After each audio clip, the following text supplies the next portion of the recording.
Hi everyone, welcome to all. In this video, we'll be learning about second model of cloud computing, that is virtual machines and virtualization of clusters and data centers. Yes, as we all know, virtualization is a technology that lets us run a multiple systems on one computer as if they were separate. Yes, imagine one physical laptop running Windows, Linux, and Mac OS all at the same time. But instead of buying three machines, you just create a virtual machines inside one. See, virtualization tricks the software into thinking it has its own computer, but in reality, it's sharing the same hardware. Let's see the various implementation levels of virtualization. See, this diagram shows 5 levels of virtualization from hardware to applications. Instruction set architecture level. See, this is the lowest level. It emulates one type of CPU architecture on another. Yes, Box, Crusoe, QEMU, Bird, Dynamo. These are the tools help to run code made for a different hardware. Then hardware abstraction layer level. See, this level directly manages a hardware like CPU, memory, and input output devices. It allows a multiple virtual machines on a one physical machine. Yes, and example tools like VMware, Zen, and virtual PC, and many more. Then operating system level. See, here the operating system creates isolated containers like a mini virtual servers. Yes, they share the same operating system but act independently. Then library level. See, apps usually use the system libraries. This level virtualizes the library interface. It redirects API calls to run apps on other systems. Then application level. This is the top layer, runs apps inside a virtual environment. Yes, used for a sandboxing and easy app deployment.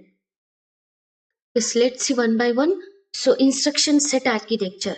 See, in this level, virtualization is done by emulating a one ISA on another ISA. ISA virtualization means we make a one type of computer behave like another by emulating its instruction set.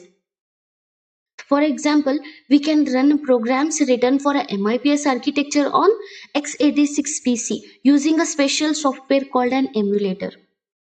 See, this is useful because it helps us run old programs on modern hardware.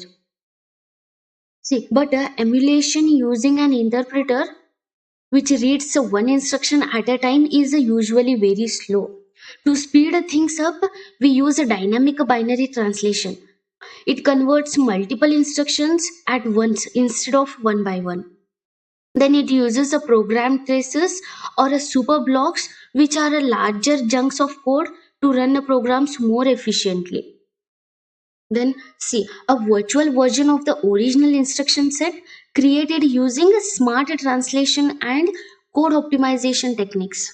Then next is hardware abstraction level virtualization.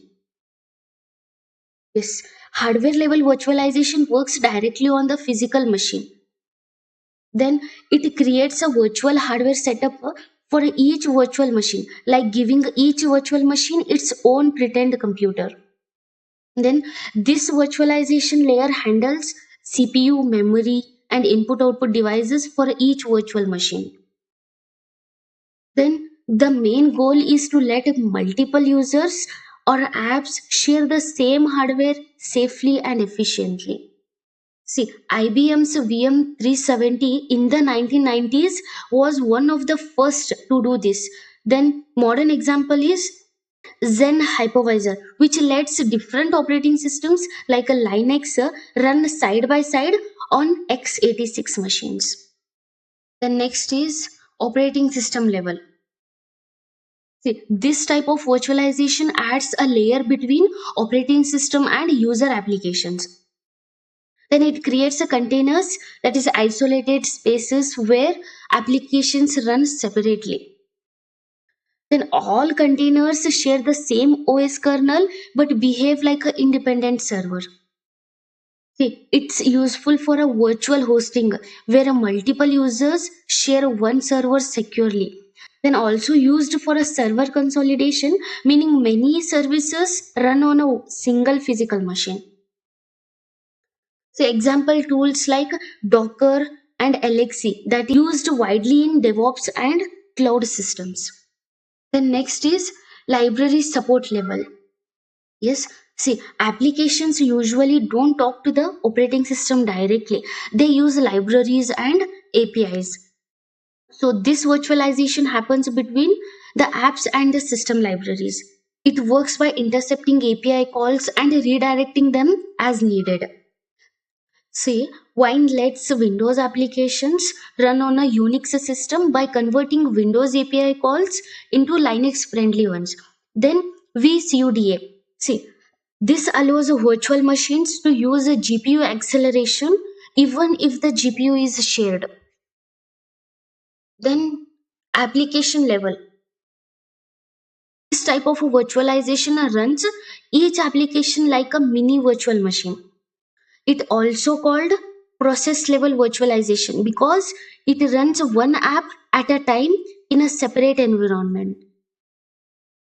See, a virtualization layer sits on top of the operating system and handles the app's execution.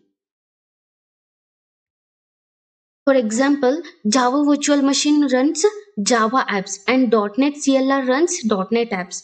These use high-level language virtual machines to work. Then other types include application sandboxing, isolation, and streaming.